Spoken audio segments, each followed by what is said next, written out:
Hello दोस्तों, स्वागत है आपका हमारे YouTube channel aspirants study point पर। आज हम देखेंगे यूपी ट्रिपल एससी लेखपाल से संबंधित प्रमुख क्वेश्चन आंसर। ये प्रीवियस ईयर के क्वेश्चन आंसर हैं जो पिछले वर्षों में लेखपाल और यूपी ट्रिपल एससी संबंधित अन्य एग्जाम्स में आए हुए हैं। और ये चैप्टर हम सेक्शन वाइज देखेंगे। और इसमें लेखपाल के परीक्षा में पहला सेक्शन है ग्राम समाज एवं विकास, अर्थात ग्रामीण जानकारी के विषय में जो भी प्रश्न इससे पहले आए हुए हैं प्रश्नोत्तर सब देख लेते हैं।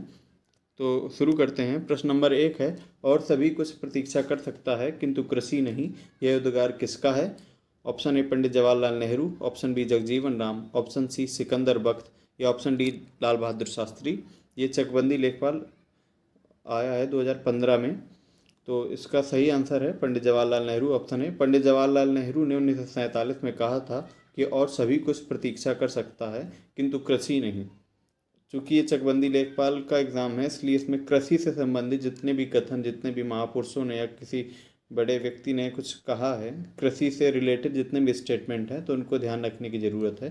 प्रीवियस ईयर क्वेश्चन देख के हमें यही पता चलता है कि क्वेश्चन का पैटर्न कैसा है, कहाँ से प्रश्न आ रहे हैं, इसलिए लाभदायक साबित होगा। तो अगला प्रश्न है, भारत में रजत क्रांति या सिल्वर रेवोल्यूशन किससे संबंधित है? तो ऑप्शन ए चांदी का उत्खनन, ऑप्शन बी अंडा और चिकन उत्पाद, ऑप्शन सी कपास का उत्पादन और ऑप्शन डी स्वच्छ पेयजल का बोतलीकरण। तो इसका सही आंसर ऑप्शन बी है, अंडा और चिकन का उत्पादन। ये रजत क्रांति या सिल्वर रेवोल्यूशन अंडा उत्पादन से मेनली संबंधित है। और प्रमुख क्रांति और उससे संबंधित क्षेत्र देख लेते हैं।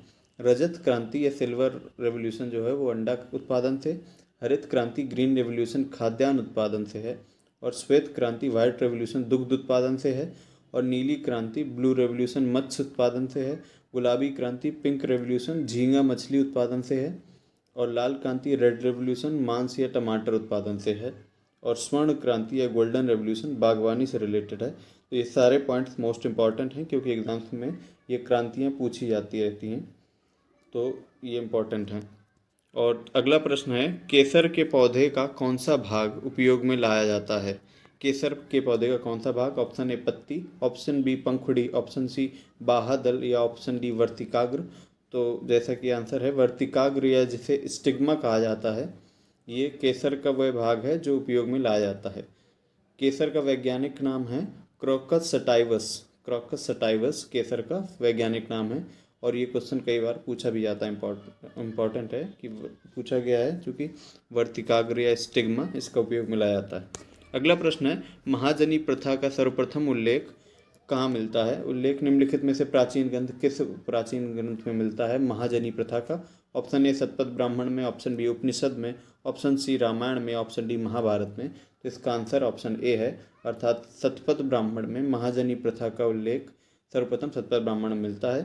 शतपथ ब्राह्मण शुक्ल यजुर्वेद का ब्राह्मण ग्रंथ सबसे प्राचीन ब्राह्मण ग्रंथ माना जाता है, और इसके लेखक स्वयं ऋषि याज्ञवल्क्य जी हैं। तो इम्पॉर्टेंट है कि ये शतपथ ब्राह्मण के लेखक कौन है? तो इस ऋषि याज्ञवल्क्य थे इसके लेखक। और ये किस वेद का ब्राह्मण है, कौन सा किस वेद का ब्राह्मण ग्रंथ है? तो ये है शुक्ल यजुर्वेद का ब्राह्मण ग्रंथ है ये शतपथ ब्राह्मण। महाजनी प्रथा क्या होती है? महाजनी प्रथा होती है महाजन, महाजन जो मतलब ब्याज पर ऋण वगैरह देते हैं लोगों को, सेठ, या महाजनी प्रथा वही है। अगला क्वेश्चन है, ललित किसकी एक उत्तम किस्म है? ललित ललित किसकी एक उत्तम किस्म है? ऑप्शन ए आम की, ऑप्शन बी संतरा की, ऑप्शन सी पपीता की, ऑप्शन डी अमरूद की। तो इसका सही आंसर है अमरूद। ललित अमरूद की किस्म है। ललित अमरूद की नवीनतम किस्म है। इलाहाबादी सफ़ेदा, लखनऊ 49 प्रसिद्ध अमरूद की किस्में हैं, जबकि सहारनपुर और नागपुर और बेहात कोकोनट अमरूद की बीज रहित किस्में हैं। तो इम्पॉर्टेंट पॉइंट है कि इससे रिलेटेड, अर्थात कृषि से रिलेटेड जितनी भी फसलें हैं, जितने भी दालें हैं, अनाज हैं, उनके अगर कोई नाम है दूसरे या कोई किस्म है तो उनके नाम जानना हमें ज़रूरी है। तो ललित है अमरूद की किस्म। अगला प्रश्न है, कृषि कार्य में लगे ट्रैक्टर की आवाज़ किस स्तर से अधिक नहीं होनी चाहिए? तो इसका ऑप्शन हैं 90 डेसिबल, 100 डेसिबल, या 120 डेसिबल, या 150 डेसिबल। तो इसका सही आंसर है 90 डेसिबल, ऑप्शन ए। कृषि कार्य में लगे ट्रैक्टर की आवाज़ पर्यावरण की शोर प्रदूषण की दृष्टि से 90 डेसिबल से अधिक नहीं होनी चाहिए। इसी प्रकार अगला प्रश्न है, सेंट्रीफ्यूगल पंप का पानी निकालने के लिए प्रयोग किया जाता है? सेंट्रीफ्यूगल पंप का पानी निकालने के लिए कब प्रयोग किया जाता है? जब पानी का स्रोत और विकास दोनों ज़्यादा हों, जब पानी का निकास ज़्यादा और स्रोत मंद हो, या पानी का स्रोत और निकास दोनों मंद हो, जब पानी का निकास मंद और स्रोत ज़्यादा हो। तो इसका सही आंसर है ऑप्शन डी, जब पानी का निकास मंद हो और स्रोत ज़्यादा हो, तब सबमर्सिबल पंप या सिंचाई की मोटर आदि का प्रयोग किया जाता है। इसे ही सेंट्रीफ्यूगल पंप के नाम से जाना जाता है। ठीक है, अगला प्रश्न है, धान की भूसी का प्रतिशत अनुमानतः कितना होता है? धान की भूसी का प्रतिशत अनुमानतः कितना होता है? Option A 10%, option B 15%, option C 20% या ऑप्शन डी 35%। तो इसका सही आंसर है ऑप्शन सी 20% जो है धान की भूसी का प्रतिशत होता है। धान की भूसी का प्रतिशत अनुमानतः 20% होता है। भारत में भूमि की सबसे बड़ी क्षेत्रफल पर धान बोया जाता है। गोल्डन धान सर्वाधिक मात्रा में विटामिन ए पाया जाता है। तो ये क्वेश्चन पूछा गया कि सर्वाधिक विटामिन ए की मात्रा सर्वाधिक किसमें होती है? तो गोल्डन राइस में होती है विटामिन ए की सर्वाधिक मात्रा। इसी प्रकार चावल के उन्नत बीज के प्रति हेक्टेयर बीजारोपण दर होती है। चावल का प्रति हेक्टेयर कितना बीजारोपण दर होती है, ये पूछा गया है। Option A 10 kilogram, option B 15 kilogram, option C 25 kilogram या ऑप्शन डी 30 किलोग्राम। तो इसका सही आंसर है 15 किलोग्राम, ऑप्शन बी। चावल के उन्नत बीज की प्रति हेक्टेयर बीजारोपण दर 15 किलोग्राम की आवश्यकता होती है, जबकि साधारण चावल के बीज की मात्रा प्रति हेक्टेयर बुआई हेतु 75 से 100 किलोग्राम और रोपाई हेतु 23 से 30 किलोग्राम होते हैं। ठीक है, अगला प्रश्न देख लेते हैं। निम्नलिखित में से कौन सा अम्लीय धरती पर सफलता से उगाया जाता है? एसिडिक लैंड में कौन सा सफलता से उगाया जा सकता है? तो ऑप्शन ए खीरा, ऑप्शन बी फली, ऑप्शन सी तरबूज या ऑप्शन डी उपर्युक्त में से कोई नहीं। इसका सही आंसर है तरबूज। तरबूज अम्लीय, जिसका पीएच मान 7 से कम हो, वो अम्लीय होते हैं, और 7 से ज़्यादा में क्षारीय। तो धरती पर सफलतापूर्वक उगाया जाता है। इसकी खेती के लिए मिट्टी का पीएच मान 5.5 से 7.0 तक होना चाहिए, मतलब 5.5 से 7 के बीच में पीएच होना चाहिए। बलुई मिट्टी इसके लिए सबसे उपयुक्त होती है। अम्लीय मिट्टी में सबसे अधिक मात्रा में फलों और सब्जियों को उगाया जाता है। अगला प्रश्न देखें तो पूसा रसराज किसकी उन्नत किस्म है? पूसा रसराज पूछी गई है, किसकी उन्नत किस्म है? तो ऑप्शन ए टमाटर की, ऑप्शन बी तरबूज की, ऑप्शन सी खरबूजा की, ऑप्शन डी खीरा की। इसका सही आंसर है खरबूजा। पूसा रसराज, दुर्गापुर केसर, अर्को मानिक, काशी पीताम्बर, पूसा वेदना, अर्का ज्योति, W19 आदि खरबूजा की उन्नत किस्में हैं, इसलिए इसका सही आंसर खरबूजा होगा। पूसा रसराज खरबूजा की प्रमुख किस्में हैं और भी अन्य किस्में दी गई हैं। अगला प्रश्न है, उत्तर भारत में गेहूं की फसल की हेरफेर किससे की जाती है? गेहूं की फसल की हेरफेर किससे की जाती है? ऑप्शन ए धान से, ऑप्शन बी कपास से, ऑप्शन सी ईख से या ऑप्शन डी उपर्युक्त में से कोई नहीं। तो इसका सही आंसर है धान। अर्थात उत्तर भारत में गेहूं की फसल की हेरफेर धान की फसल से की जाती है। अर्थात हेरफेर का अर्थ है कि जब एक फसल कट जाएगी तो दूसरी फसल बोई जाती है। तो गेहूं के पश्चात क्या बोने का ट्रेंड है? तो ये धान का उत्तर भारत में। गेहूं रबी की फसल है, इसकी बुआई सामान्यतः अक्टूबर नवंबर में और कटाई मार्च अप्रैल में होती है, जबकि धान खरीफ की फसल है, इसकी बुआई मई जून में और कटाई अक्टूबर नवंबर में होती है। इसलिए धान और गेहूं की फसलों का हेरफेर किया जाता है, मतलब कि धान के बाद गेहूं, गेहूं के बाद धान, ये चक्र चलता रहता है। 1 हॉर्स पावर बराबर होता है, ये इंपॉर्टेंट क्वेश्चन बहुत बार सारे एग्जाम से पूछा जाता है, 700 वाट, 746 वाट, 750 वाट या 800 वाट। तो इसका सही आंसर है ऑप्शन बी 746 वाट। 1 हॉर्स पावर बराबर 746 वाट होते हैं। यह शक्ति का मात्रक है। कार्य करने की दर को शक्ति कहते हैं। यदि किसी कर्ता द्वारा W कार्य T समय में किया जाता है तो कर्ता की शक्ति हो जाएगी W/T, और शक्ति का सही मात्रक होता है वाट, जिसे जेम्स वाट के सम्मान में रखा गया है। और शक्ति बराबर कार्य बटे समय या जूल बटे सेकंड, तो इसी को वाट कह दिया गया। 1 किलोवाट बराबर होता है 1000 वाट और 1 मेगावाट बराबर 10⁶ वाट। अगला प्रश्न है, कूड़े से हरित ऊर्जा निर्माण में कौन कौन से राज्य अग्रणी हैं?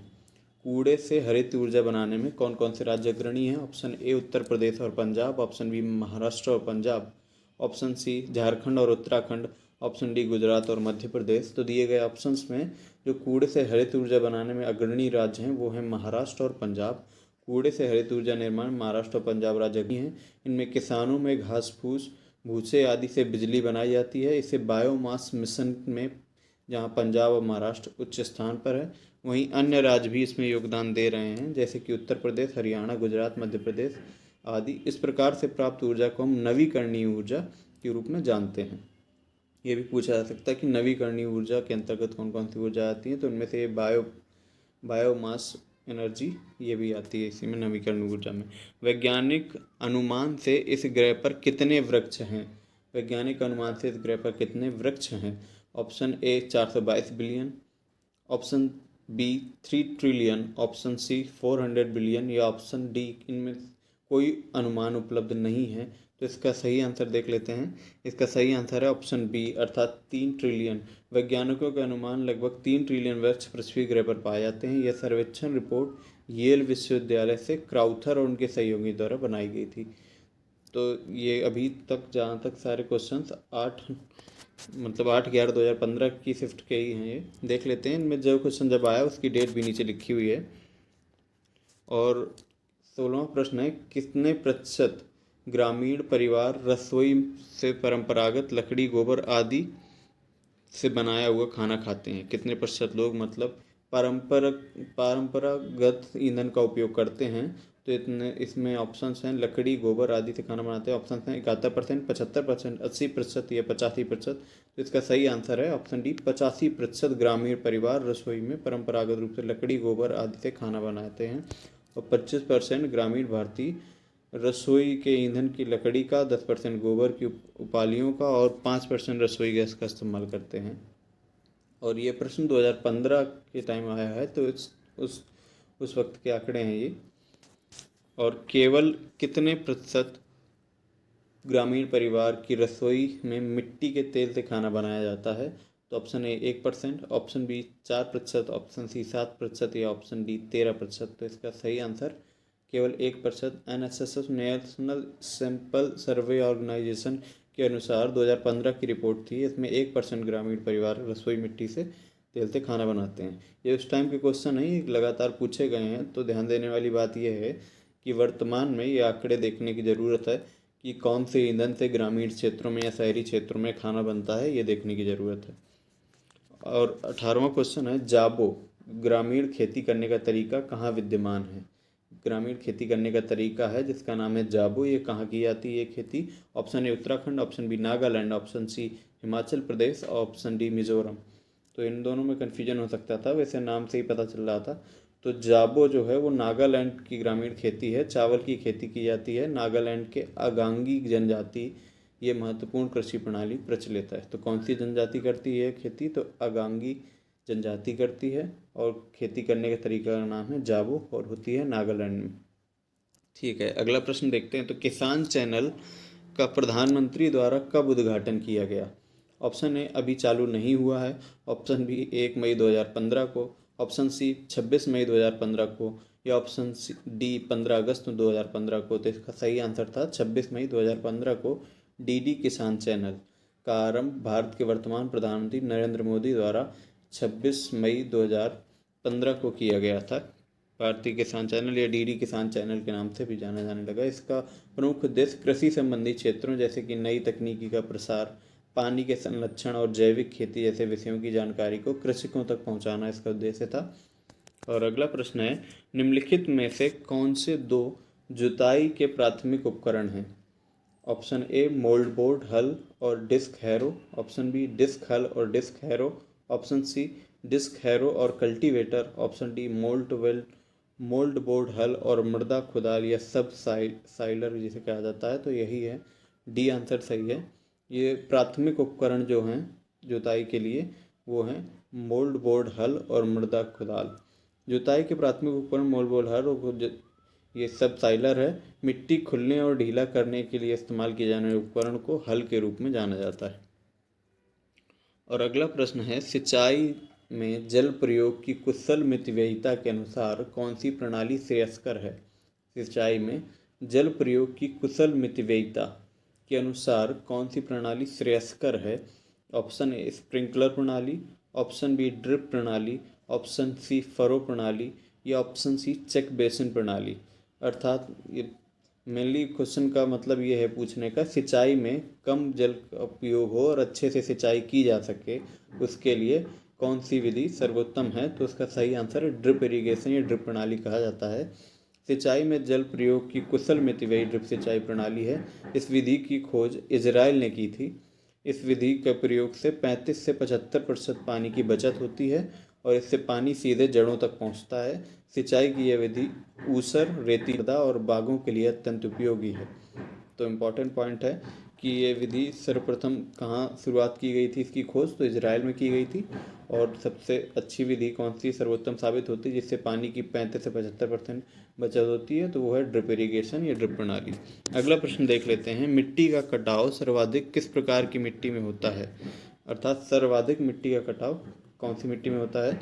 तो ऑप्शन ए बलुई मिट्टी, ऑप्शन सी बी सिल्टी मिट्टी, ऑप्शन सी मटियार मिट्टी, ऑप्शन डी उपर्युक्त सभी। तो इसका सही आंसर है बलुई मिट्टी।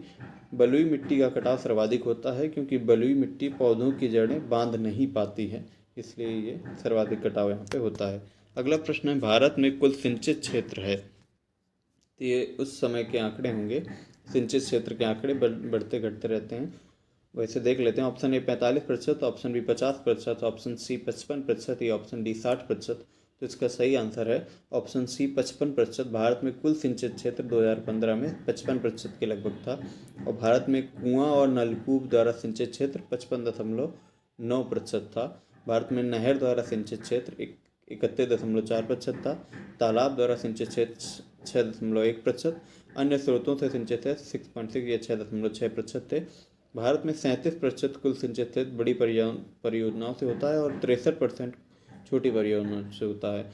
इम्पॉर्टेंट बात यह है कि पूछ लेते हैं कि भारत में सर्वाधिक सिंचाई किसके माध्यम से होती है, तो इसका सही आंसर हो जाएगा कुआं या नलकूप के द्वारा। सेकंड नंबर पे नहर आ जाएगी और थर्ड नंबर पे तालाब।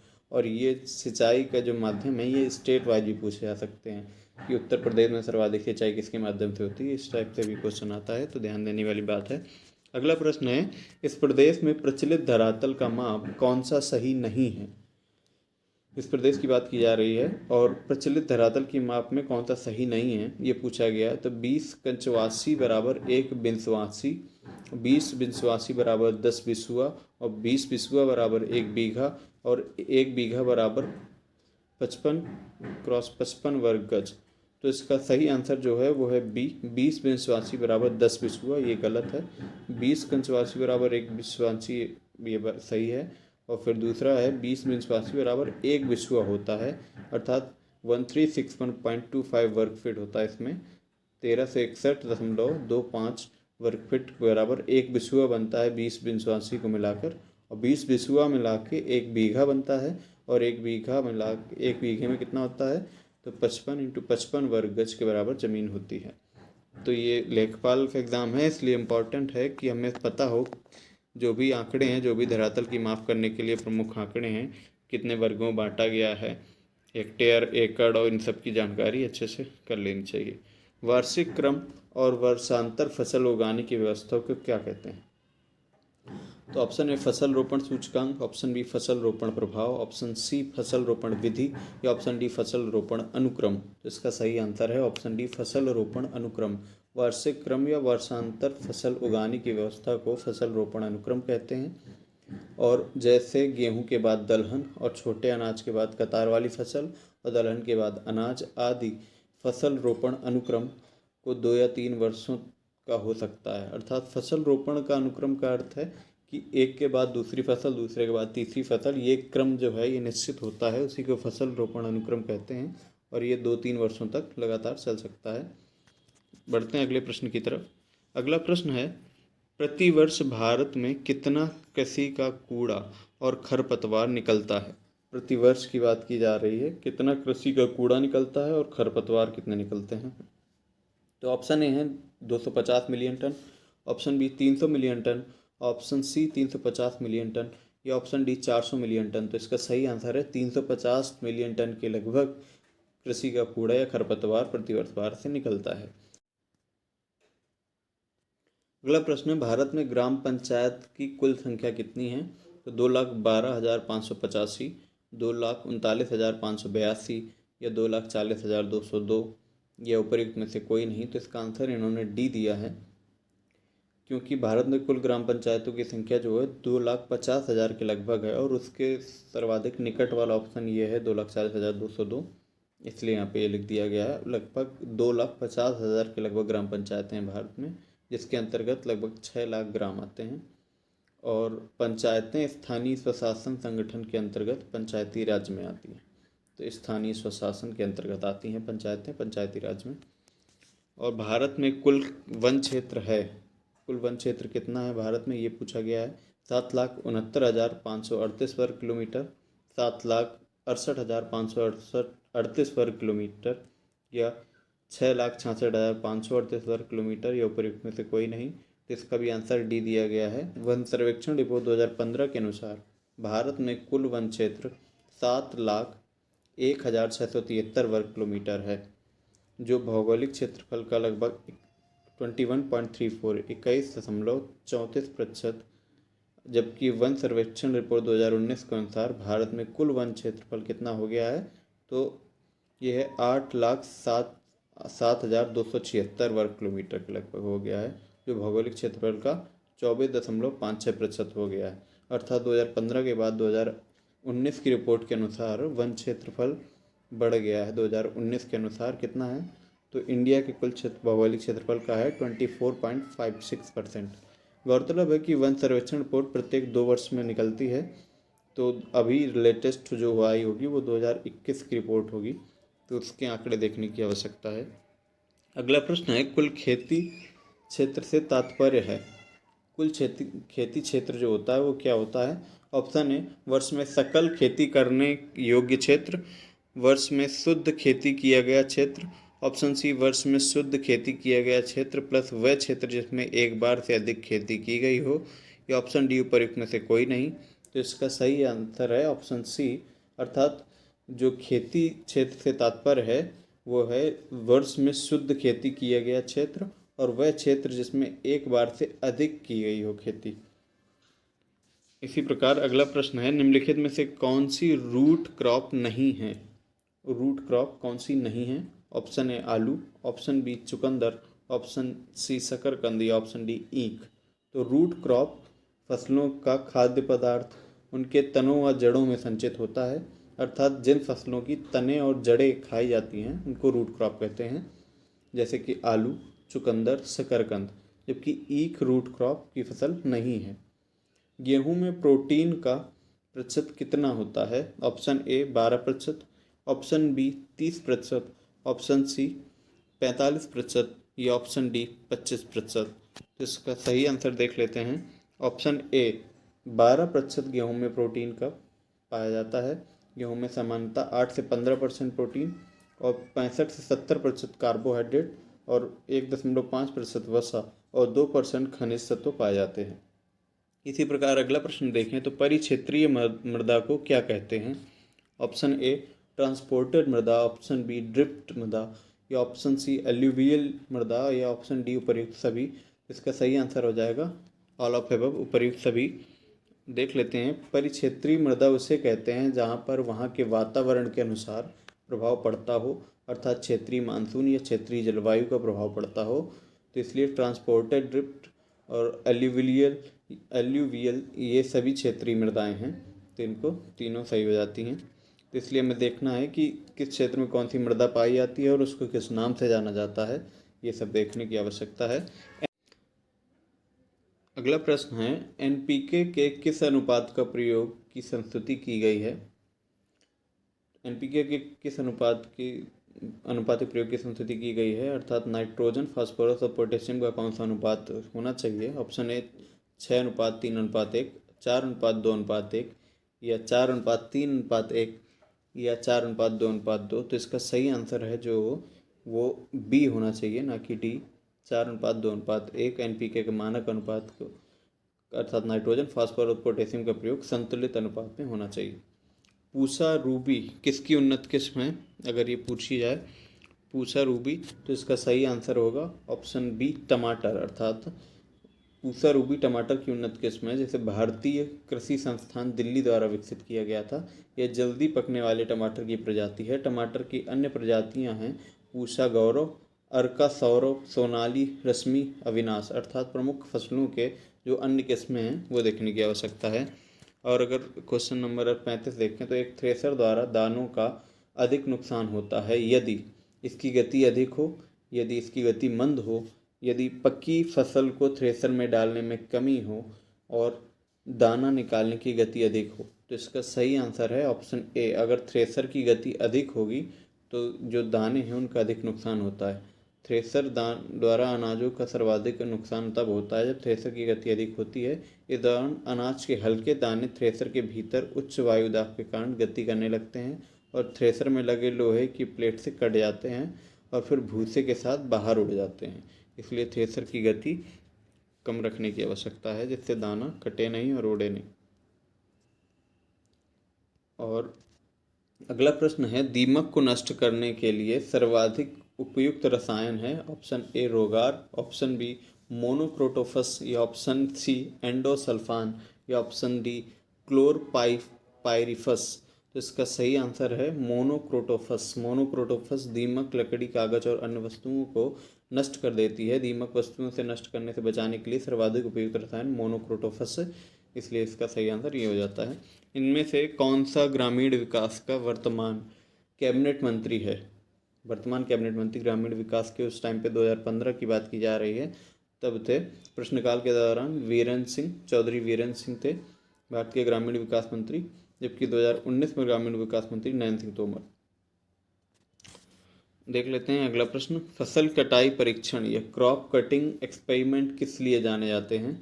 फसल कटाई परीक्षण यह प्रदर्शित करने के लिए कि फसल कटाई कितनी कुशलता से की जा सकती है, या उपज का नुकसान लगाने के लिए, उपज का अनुमान लगाने के लिए, और फसल के नुकसान का आकलन करने के लिए, और उपयुक्त में से कोई नहीं। तो इसका सही आंसर है उपज का अनुमान लगाने के लिए फसल कटाई परीक्षण, क्रॉप कटिंग एक्सपेरिमेंट किए जाते हैं उपज का अनुमान लगाने के लिए। ऑप्शन बी सही हो जाता है।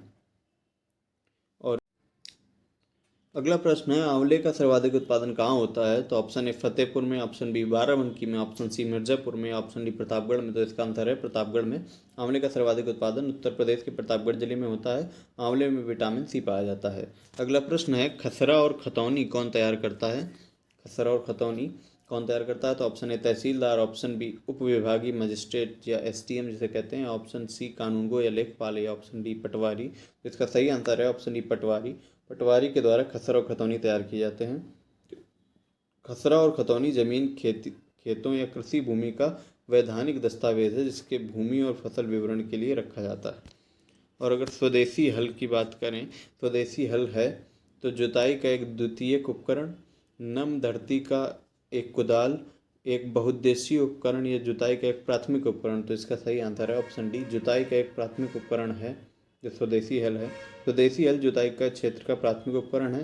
हल से खेत में मिट्टी के बीज बोने के लिए तैयार किया जाता है। मिट्टी को हल से खेत की मिट्टी को बीज बोने के लिए तैयार किया जाता है और ये मिट्टी को ढीला करता है। पुराने समय में जानवरों, बैल, घोड़ा आदि से हल खींचा जाता था, परंतु आधुनिक समय में ट्रैक्टरों से खींचा जाता है। अब अगला क्वेश्चन है, ईख की अधसाली किस्म फसल की अवधि क्या है? अर्थात ईख की जो अधसाली किस्म है उसकी फसल अवधि कितने टाइम में वो तैयार हो जाती है, ईख की अधसाली किस्म? तो ऑप्शन है 14 माह में, ऑप्शन बी 18 माह, ऑप्शन सी 22 माह, या ऑप्शन डी 8 माह। इसका सही आंसर है ऑप्शन बी 18 माह। ईख की अधसाली किस्म 18 माह में तैयार हो जाती है।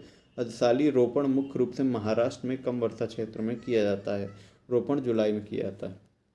अगला प्रश्न है, भारत में लगभग 90% सिंचाई क्षेत्र किसके अंतर्गत आता है? तो ऑप्शन ए बॉर्डर प्रणाली, ऑप्शन बी चेक बेसिन, या ऑप्शन सी स्प्रिंकलर, या ऑप्शन डी सतही सिंचाई।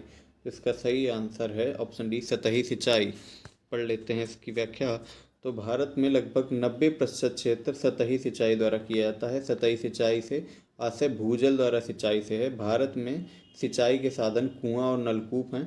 55.9%, लगभग 56% के लगभग कुआं और नलकूपों के द्वारा भारत में सिंचाई की जाती है। और नहर के माध्यम से 31.4%, तालाब में 6.1 आदि। भारत में कृषि मानसूनी जलवायु पर निर्भर करती है और भारत में सिंचाई का मुख्य स्रोत वर्षा का जल है। अगर अगले प्रश्न की बात करें तो निम्नलिखित में से कौन सा वृक्षीय सब्जी है? सब्जी जो वृक्ष के माध्यम से होती है, तो ऑप्शन ए बसेला, ऑप्शन बी मेथी जिसे फेनुग्रीक कहते हैं, ऑप्शन सी करी पत्ता या ऑप्शन डी भारतीय पालक। तो करी पत्ता एक वृक्षीय पौधा है। करी पत्ता को मीठी नीम भी कहा जाता है। करी पत्ता का इस्तेमाल मसाले के रूप में किया जाता है। करी पत्ता मधुमेह रोग के लिए लाभदायक है। तेज हवा की गति कितनी होती है?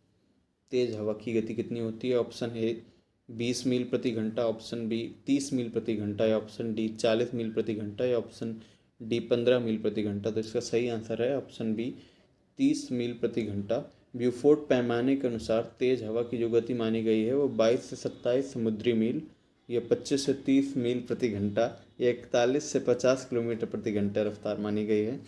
और अगला प्रश्न है, भारत में कुल कितने गांव हैं? Option A 5,97,464, option B 5,77,698, option C 6,40,930 या ऑप्शन डी उपरोक्त में से कोई नहीं। तो इसका सही आंसर है ऑप्शन सी 6,40,930 लगभग गांव हैं। जनगणना 2011 के अनुसार भारत में कुल गांवों की संख्या 6,40,930 है।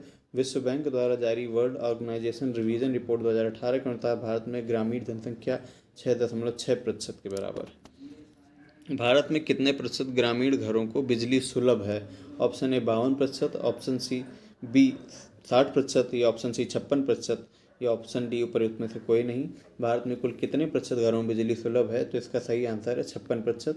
56% ग्रामीण घरों में भारत में बिजली सुलभ है। अभी भी बहुत से गांवों में बिजली नहीं पहुंची है। शहरी क्षेत्रों में बिजली 93% है। मई 2020 के आंकड़ों के अनुसार भारत के 90% ग्रामीण घरों में बिजली उपलब्ध है और ये 56% जो आंकड़े हैं ये 2015 के अनुसार हैं और वर्तमान में 2020 के आंकड़ों को देखें तो 90% गाँवों में बिजली उपलब्ध है। भारत में मिट्टी के तेल का खुदरा बाजार मूल्य कितना है? तो ऑप्शन ए 25 रुपये प्रति लीटर, ऑप्शन बी 28.50 रुपये प्रति लीटर या ऑप्शन सी 26 रुपये प्रति लीटर या उपरोक्त में से कोई नहीं। तो इसका सही आंसर है 28.50 रुपये प्रति लीटर। ये वर्ष 2015 के आंकड़े हैं मिट्टी के तेल के खुदरा मूल्य के, जबकि वर्तमान 2020 में देखें तो मिट्टी के तेल की खुदरा कीमत 47 से 58 रुपये प्रति लीटर के लगभग है। जनगणना 2011 के अनुसार ग्रामीण भारत की आबादी कितनी है? तो 83.3 करोड़, 73.3 करोड़, 70.3 करोड़ या उपरोक्त में से कोई नहीं। तो इसका सही आंसर है ऑप्शन ए 83.3 करोड़ ग्रामीण भारत की आबादी है। देख लेते हैं व्याख्या। तो 2011 की जनगणना अनुसार भारत की ग्रामीण जनसंख्या 83.3 करोड़ लगभग, मतलब 68.89%, और शहरी जनसंख्या 37.7 करोड़ यानी 31.16% के लगभग 31.16% के लगभग है। और बहुप्रचलित सिंचाई का स्रोत कौन सा है? बहुप्रचलित सिंचाई का स्रोत ट्यूबवेल है, तालाब है, कुआं है अथवा नहर है। इसका सही आंसर है ट्यूबवेल। इससे पहले भी हम प्रश्न में व्याख्या में देख चुके हैं। भारत में बहुप्रचलित सिंचाई ट्यूबवेल के द्वारा की जाती है और इनके द्वारा 45% भूमि पर सिंचाई की जाती है, जबकि कुएं से सिंचाई 19%, नहर से सिंचाई 26% और तालाब से सिंचाई 3% और अन्य क्षेत्रों से 7% सिंचाई की जाती है। ग्रामीण भारत में प्रत्येक वर्ष कितने प्रतिशत टीवी सेटों की बिक्री होती है? ग्रामीण भारत में प्रत्येक वर्ष कितने प्रतिशत टीवी सेटों की बिक्री होती है? Option A 40%, option B 50%, option C 44% या उपरोक्त में से कोई नहीं। तो इसका सही है ऑप्शन सी 44%। ग्रामीण भारत में प्रतिवर्ष 44% टीवी सेटों की बिक्री की जाती है। भारत में टीवी मनोरंजन का एक अच्छा विकल्प माना जाता है। टीवी का आविष्कार जेएल बेयर्ड द्वारा किया गया था। अगला प्रश्न है, हरित क्रांति का लाभकारी वरदान किन विशेष फसलों के लिए था? तो ऑप्शन ए दलहन और तिलहन के लिए, ऑप्शन बी जूट और कपास के लिए, ऑप्शन सी गेहूं और चावल के लिए, ऑप्शन डी गन्ना और चाय के लिए। तो इसका सही आंसर है गेहूं और चावल के लिए लाभकारी वरदान साबित हुआ हरित क्रांति। और इसकी व्याख्या पढ़ लेते हैं। तो भारत में हरित क्रांति गेहूं और चावल जैसी फसलों के लिए वरदान साबित हुई। वर्ष 1970 के दशक के मध्य कृषि में हरित क्रांति आई, जिसके परिणाम स्वरूप खाद्य आत्मनिर्भरता प्राप्त हुई। इसका श्रेय नोबेल पुरस्कार से सम्मानित एकमात्र कृषि वैज्ञानिक डॉक्टर नॉर्मन बोरलॉग को दिया जाता है। नॉर्मन बोरलॉग याद रखिए हरित क्रांति के जनक कहे जाते हैं। और हरित क्रांति की सफलता का मुख्य कारण आर्थिक उपज देने वाले अनाज की किस्मों को प्रयोग हरित क्रांति से भारत अपनी भुखमरी की समस्या को कम कर पाया। भारत में इसके जनक एम एस स्वामीनाथन कहे जाते हैं। अगर वर्ल्ड वाइड अगर पूछा जाए हरित क्रांति के जनक तो डॉक्टर नॉर्मन बोरलॉग हैं, और अगर भारत में इसके जनक पूछे जाएँ तो एम एस स्वामीनाथन हैं। और इसके लिए कौन सी फसल को प्रमोट किया गया तो गेहूँ और चावल की मुख्यतः फसल को, और इसका क्षेत्र कौन सा है ये भी पूछा जाए तो हरियाणा, पंजाब और पश्चिमी उत्तर प्रदेश के क्षेत्र में इसका प्रथम परीक्षण किया गया था। ग्रामीण भारत में सर्प की कौन सी प्रजाति अधिक संकटापन्न है? सर्प की प्रजाति संकटापन्न कौन सी है ग्रामीण भारत में? Option A common krait, option B king cobra, option C scaled viper या ऑप्शन डी रसेल वाइपर। तो इसका सही आंसर है option D Russell viper. Russell viper सर्प जो है ग्रामीण भारत में पाई जाने वाली संकटापन्न प्रजाति है। सभी जीव जंतु मिलकर पारिस्थितिक तंत्र को नियंत्रण रखते हैं। भारत में जीव जंतु सुरक्षित रखने के लिए 400 वन्य जीव अभ्यारण्यों और 80 राष्ट्रीय पार्क या नेशनल पार्क जो जंगली और लुप्तप्राय वन्य जीवों को आश्रय देते हैं खोले गए हैं। और इसमें शामिल प्रमुख जीव जंतु कौन से हैं? गिद्ध, बैंगनी मेढक, गिलहरी, भारतीय विशाल गिलहरी, हिमतेंदुए, बंगाल टाइगर, एशियन टाइगर, चमगादड़, किंग कोबरा आदि इन सब जीव जंतुओं को इनमें शामिल किया गया है। देखते हैं अगला प्रश्न। अगला प्रश्न है अधिया और बटाई शब्दों का प्रयोग किस अभिप्राय के लिए किया जाता है? ग्रामीण ऋण के लिए, फसल की साझेदारी के लिए, कृषि कार्य बैठक के लिए या बी और सी दोनों के लिए? इसका सही आंसर है ऑप्शन डी बी और सी दोनों, अर्थात फसल की साझेदारी और कृषि कार्य बैठक के लिए अधिया और बटाई शब्दों का प्रयोग किया जाता है। अधिया और बटाई गांव के कृषि के लिए इस्तेमाल होने वाले शब्द हैं। फसल की साझेदारी और फसल को आपस में बांटना अधिया कहलाता है। बटाई जिसमें खेत को ठेके पर दिया जाता है, कृषि कार्य के लिए ठेका का समझौता किया जाता है। सिराजी और बसरा किसकी उत्तम प्रजातियां हैं? सिराजी और बसरा तो ऑप्शन ए कबूतर की, ऑप्शन बी ऊँट की, ऑप्शन सी कछुआ की, ऑप्शन डी घोड़ा की। इसका सही आंसर है ऑप्शन ए कबूतर। सिराजी और बसरा कबूतर की उत्तम प्रजातियां हैं। और भारत में सर्वाधिक और सबसे महत्वपूर्ण मिट्टी समूह कौन सा है? ऑप्शन ए जलोढ़ मिट्टी, ऑप्शन बी लाल मिट्टी, ऑप्शन सी लेटेराइट मिट्टी या ऑप्शन डी काली मिट्टी। तो इसका सही आंसर है ऑप्शन ए जलोढ़ मिट्टी। भारत में सर्वाधिक महत्वपूर्ण और सर्वाधिक जो पाई जाती है और सबसे महत्वपूर्ण है वो जलोढ़ मिट्टी है। भारत में सर्वाधिक पाई जाती है और सबसे महत्वपूर्ण है जलोढ़ मिट्टी। जलोढ़ मिट्टी भारत में लगभग 43.4% क्षेत्र पर पाई जाती है और ये नदियों द्वारा लाई गई मिट्टी है। इसमें पोटास और चूने की बहुलता होती है तथा नाइट्रोजन, फास्फोरस और ह्यूमस की कमी होती है। ये मिट्टी दो प्रकार की होती है, बांगर जिसे पुरानी जलोढ़ मृदा कहा जाता है और खादर जिसे नवीन जलोढ़ मृदा कहा जाता है। जलोढ़ मिट्टी उर्वरता दृष्टिकोण से सबसे अच्छी है और यह मिट्टी धान, गेहूँ, गन्ना, दलहन, तिलहन आदि की खेती के लिए उपयुक्त है। अगला प्रश्न देखते हैं। तो आंधी में हवा की गति कितनी होती है?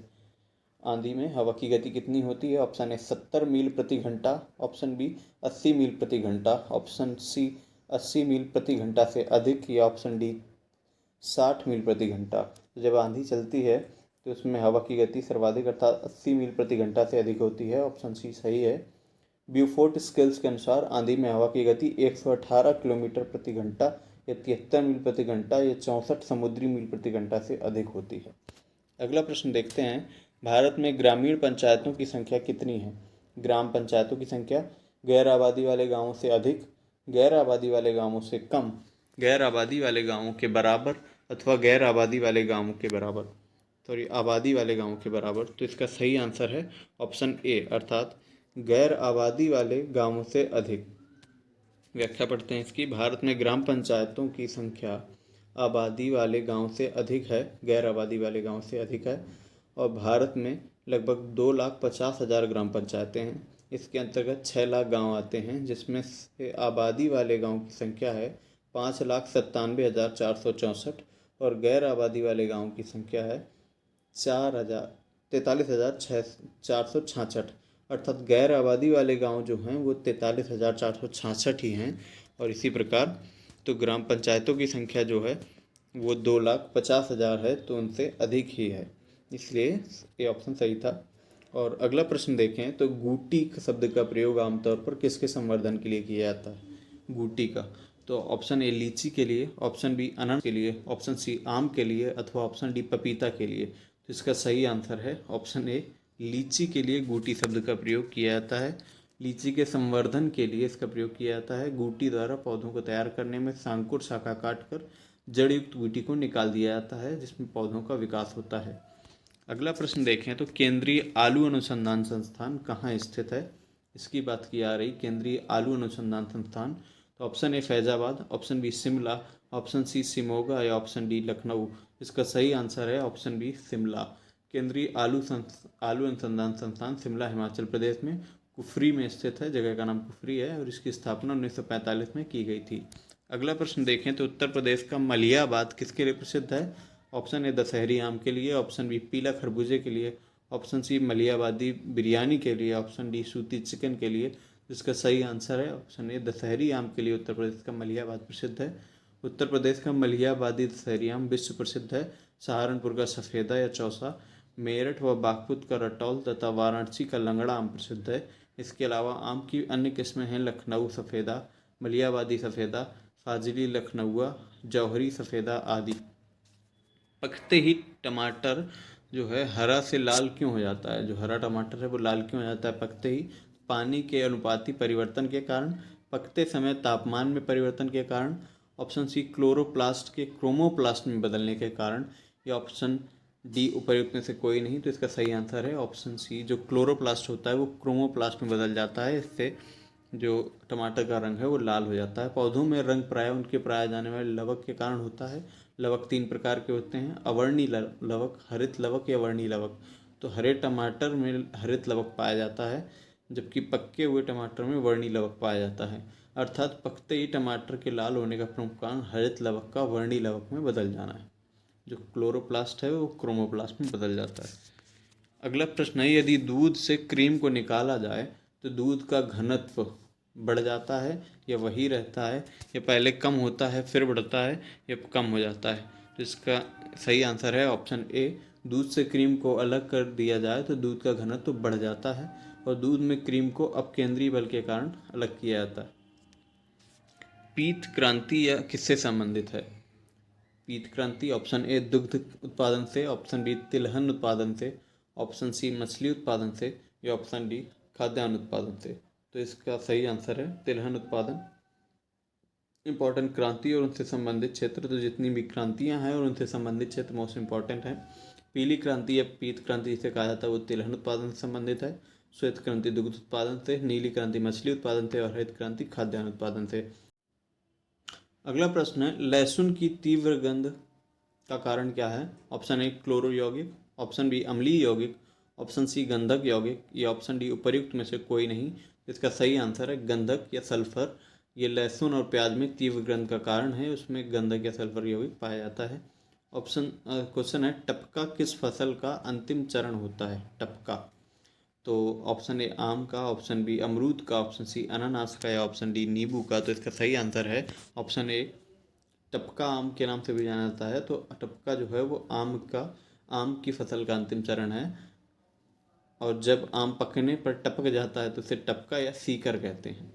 भारत में आबादी वाले गांवों की कुल संख्या कितनी है। आबादी वाले गांवों की कुल संख्या पूछी जा रही है 6,40,930, 5,77,698, 5,97,464, ये 6,15,000। तो इसका सही आंसर है 5,97,464। भारत में कुल गाँवों की संख्या है 6,40,930। कुल गाँवों की संख्या 6,40,930 है। आबादी वाले गाँवों की संख्या है 5,97,464 और गैर आबादी वाले गाँवों की संख्या है 43,466। ये सभी आंकड़े देखना इंपॉर्टेंट है क्योंकि इससे 2-3 बार क्वेश्चन आ चुका है और इसी परीक्षा में आया है। तो कुल ग्रामीण आबादी कितनी है, कुल गांव कितने हैं, कुल ग्राम पंचायतें कितनी हैं, तहसीलें कितनी हैं, ज़िले कितने हैं, ये सब जानकारी आवश्यक है। कच्चे फलों को पकाने के लिए कौन सी गैस प्रयोग की जाती है। अगला प्रश्न है कच्चे फलों को पकाने के लिए कौन सी गैस प्रयोग की जाती है। एसिटिलीन का, कार्बन डाइऑक्साइड का, हाइड्रोजन का, या एथीन का। तो इसका सही आंसर है ऑप्शन डी एथीन। कच्चे फलों को पकाने और संरक्षण के लिए एथिलीन या एथीन गैस का प्रयोग किया जाता है। कैल्शियम कार्बाइड और एसिटिलीन का प्रयोग भी फलों को पकाने के लिए किया जाता है। अगला प्रश्न है भारत के पशु कल्याण बोर्ड का मुख्यालय कहाँ है। Option A Sitapur, option B Jind, या ऑप्शन सी कांगड़ा, या ऑप्शन डी चेन्नई। तो इसका सही आंसर है चेन्नई। भारत में पशु कल्याण बोर्ड का मुख्यालय मद्रास या चेन्नई में है। मार्च 2018 में पशु कल्याण बोर्ड के मुख्यालय को मद्रास से वल्लभगढ़ हरियाणा स्थानांतरित किया गया। अगला प्रश्न है, निम्नलिखित में से कौन सा ग्रामीण क्षेत्र का जमीनी कर्ता धर्ता है? ग्रामीण क्षेत्र में जमीनी कर्ता धर्ता किसको कहा जाता है? ऑप्शन ए कानूनगो को, ऑप्शन बी लेखपाल को, या ऑप्शन सी पटवारी को, या ऑप्शन डी तहसीलदार को। तो इसका सही आंसर है ऑप्शन बी लेखपाल। लेखपाल को ग्रामीण क्षेत्र का जमीनी कर्ता धर्ता कहा जाता है। ग्रामीण क्षेत्र में जमीन का कर्ता धर्ता लेखपाल होता है। लेखपाल का कार्य जमीन की नाप जोख करना होता है या गांव की जमीन का लेखा जोखा करते हैं। अगला प्रश्न है, निम्नलिखित में से कौन सी नदी उत्तर प्रदेश के बीहड़ों रैवनी का निर्माण करती है? Option A Yamuna, option B Gomti, option C Hindon, या ऑप्शन डी गंगा। इसका सही आंसर है ऑप्शन बी गोमती। उत्तर प्रदेश के बीहड़ों का निर्माण गोमती नदी करती है। गोमती नदी का उद्गम पीलीभीत के दलदली क्षेत्र फुल्लर झील है। सहारनपुर, यह नदी सहारनपुर, खीरी, गाजीपुर, सीतापुर, लखनऊ, सुल्तानपुर आदि जिलों में बहती हुई गाजीपुर के कैथी नामक स्थान पर गंगा नदी में मिल जाती है। इसकी सहायक नदी सई है। अगला प्रश्न है, उत्तर प्रदेश में किस प्रकार की मिट्टी अधिकांशतः पाई जाती है? उत्तर प्रदेश में कौन सी मिट्टी अधिकांशतः पाई जाती है? ऑप्शन ए जलोढ़, ऑप्शन ए बलुई मिट्टी, ऑप्शन बी जलोढ़ मिट्टी, ऑप्शन सी लाल दोमट, या ऑप्शन डी लाल और काली मिट्टी का मिश्रण। तो इसका सही आंसर है जलोढ़ मिट्टी, ऑप्शन बी। उत्तर प्रदेश में अधिकांशतः जलोढ़ मिट्टी पाई जाती है और यह गंगा और यमुना के द्वारा बहाकर लाए गए निक्षेपों से निर्मित होती है। इसमें पोटास व चूना की बहुलता होती है तथा नाइट्रोजन, फास्फोरस, ह्यूमस की कमी होती है। यह मिट्टी उर्वरता दृष्टिकोण से अच्छी है। यह मिट्टी धान, गेहूँ, गन्ना, दलहन, तिलहन आदि की खेती के लिए उपयुक्त है। अगला प्रश्न देखें तो उत्तर प्रदेश के किस भाग में वार्षिक वर्षा सर्वाधिक होती है? पठारी क्षेत्र में, तराई का इलाका, अनिश्चित वर्षा और मैदानी भूभाग। तो इसका सही आंसर है तराई के इलाके में सर्वाधिक वर्षा होती है। देख लेते हैं, उत्तर प्रदेश के तराई इलाके में वार्षिक वर्षा सर्वाधिक होती है। प्रदेश के विभिन्न भागों में वर्षा की मात्रा में भिन्नता पाई जाती है। प्रदेश में गोरखपुर जिले में सर्वाधिक 184.7 सेंटीमीटर के लगभग वर्षा और मथुरा में सबसे कम 54.4 सेंटीमीटर के लगभग वर्षा होती है। ये इंपॉर्टेंट पॉइंट्स हैं, पूछे गए हैं कि उत्तर प्रदेश में सर्वाधिक वर्षा कहाँ होती है। तो इसका सही आंसर हो जाएगा गोरखपुर जिले में। और अगर ये पूछा जाए कि सबसे कम वर्षा कहाँ होती है तो मथुरा जिले में। उत्तर प्रदेश की जलवायु आर्द्र उष्ण कटिबंध में है। उत्तर प्रदेश के पूर्वी हिस्से में अर्धशुष्क और पश्चिमी हिस्से में अप्रत्याशित वर्षा होती है। उत्तर प्रदेश के किन जिलों में पटसन की खेती की जाती है? ऑप्शन ए देवरिया और गोरखपुर, ऑप्शन बी सहारनपुर और हरदोई, ऑप्शन सी मथुरा और अलीगढ़, या ऑप्शन डी इलाहाबाद और फतेहपुर। तो इसका सही आंसर है ऑप्शन ए। कपास के बाद पटसन भारत की दूसरी महत्वपूर्ण रेशेदार फसल है और इसकी खेती उत्तर प्रदेश के देवरिया, गोरखपुर, बहराइच, महाराजगंज, गोंडा, लखीमपुर जिलों में की जाती है। पटसन में टाट, बोरियां, रस्सियां, कालीन, सजावट वस्तुएं आदि बनती हैं। विश्व में जूट उत्पादन में भारत का स्थान प्रथम है तथा पश्चिम बंगाल में जूट सर्वाधिक उत्पादन होता है। अगला क्वेश्चन है कि स्वच्छ भारत अभियान के अंतर्गत 2019 ग्रामीण भारत में कितने शौचालयों को बनाने का लक्ष्य रखा गया था? Option A 120 million, option B 130.40 million, option C 150 million, option D 100 million. इसका सही आंसर है ऑप्शन ए 120 मिलियन। स्वच्छ भारत अभियान के अंतर्गत 2019 तक ग्रामीण भारत में 120 मिलियन शौचालय बनाने का लक्ष्य रखा गया था। जून 2020 तक आंकड़ों के अनुसार 104 मिलियन शौचालय बनाए जा चुके हैं। धन्यवाद दोस्तों, आज हमने देख लिए उत्तर प्रदेश लेखपाल से संबंधित प्रीवियस ईयर्स में आए हुए इंपॉर्टेंट क्वेश्चन आंसर, और ये इसका फर्स्ट पार्ट है। अभी सेकंड पार्ट में हम ग्राम समाज और विकास से संबंधित और अन्य क्वेश्चंस देख लेंगे। धन्यवाद।